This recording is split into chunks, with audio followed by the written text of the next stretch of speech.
After understanding his situation, Moon felt a weight lift from his chest. The crushing pressure that had been suffocating him since the ceremony began to ease. In fact, the recent events had sprouted something important in his mind. Even the person he had trusted most, the one he'd wanted to spend the rest of his life with, had abandoned him at his lowest point. The lesson was clear and brutal. He couldn't afford to trust anyone easily anymore. Thinking back about their relationship, he was the one who had tried the most. She never really tried to do much, whether it was emotional or physical support. This ordeal had shown him who would stand by his side when things went wrong, and the answer was clear. No one would. He would remember that. Moon turned back to glance at the girl who had invited him earlier but stopped short. She'd already gathered two other awakeners, a small group forming around her with surprising speed. She's good, Moon thought. Making connections wasn't exactly easy, especially in a place like this where everyone was sizing each other up. Yet she'd managed to assemble a whole team in the few minutes he'd been distracted. He walked over to join them. The girl's face lit up when she saw him approaching. "You're done, perfect timing, I found two more people." She gestured excitedly to the others. "We should introduce ourselves properly. I'm Selene." "Moon," he said simply. The larger of the two newcomers spoke next. He had a broad build, thick shoulders, and was quite tall. "John, tank class, nothing fancy, just the basics." The other was a tall blonde woman nearly matching Moon's height at around 1.8 meters. She carried herself with a certain poise, her eyes sharp and assessing.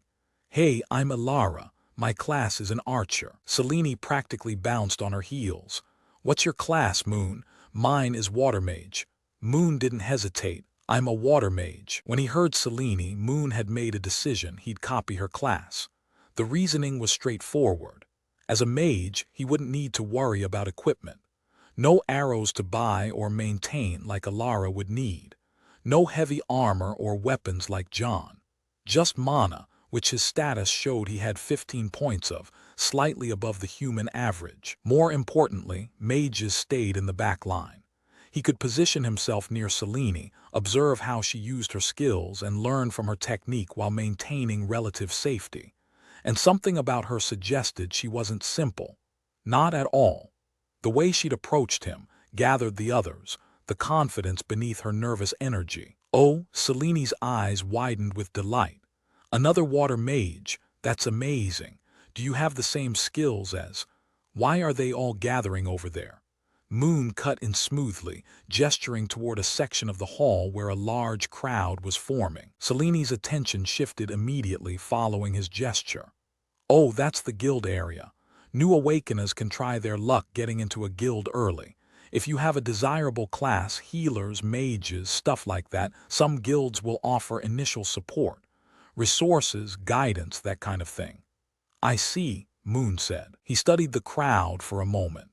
People pressed together, voices raised as they tried to catch the attention of guild representatives.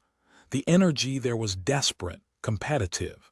Everyone was trying to prove their worth, to secure an advantage that would help them survive longer. Neither John nor Ilara seemed interested in joining the throng.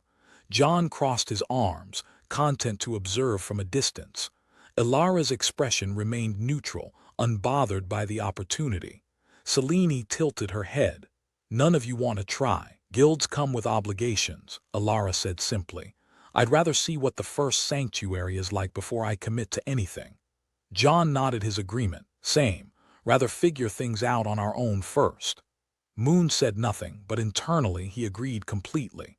The last thing he needed was being tied to a guild, a weak one at that. Better to stay independent, at least until he understood exactly what he was capable of. Selene considered this for a moment, then shrugged. "Fair enough. I just thought I'd ask. So, should we figure out what we're doing next?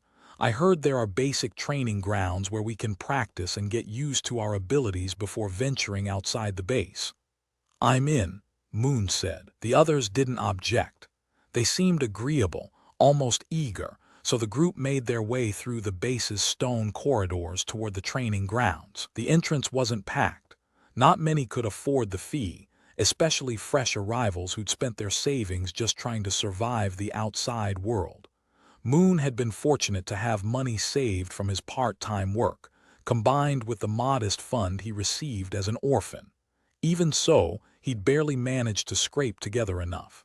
An awakener stood at the entrance, an older man with scarred forearms and the confidence of someone who'd survived the first sanctuary long enough to make it a career. He looked up as they approached. $10,000 per person to enter. Selene pulled out her card without hesitation, practically bouncing with excitement. John and Alara followed suit, their movements calm and unbothered. For them, the fee was clearly a minor expense. Moon felt his stomach tighten. Even though he'd prepared himself mentally for this moment, watching the others pay so casually made the weight of it real. With this $10,000 spent, he'd have only $1,000 left in his savings. $1,000 to his name in both worlds. He pulled out his card, then scanned it. The machine beeped and the transaction went through. The man gestured for them to enter. Training Ground 3 is available.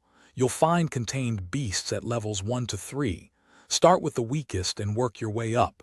You have 2 hours. Moon stepped through the entrance, his mind already calculating. He needed to use every second of these 2 hours to his full advantage. He needed to get strong enough to earn money hunting outside with the group. Otherwise, with only $1,000 left and no job to return to in his world, homelessness wasn't just a possibility, it was a certainty.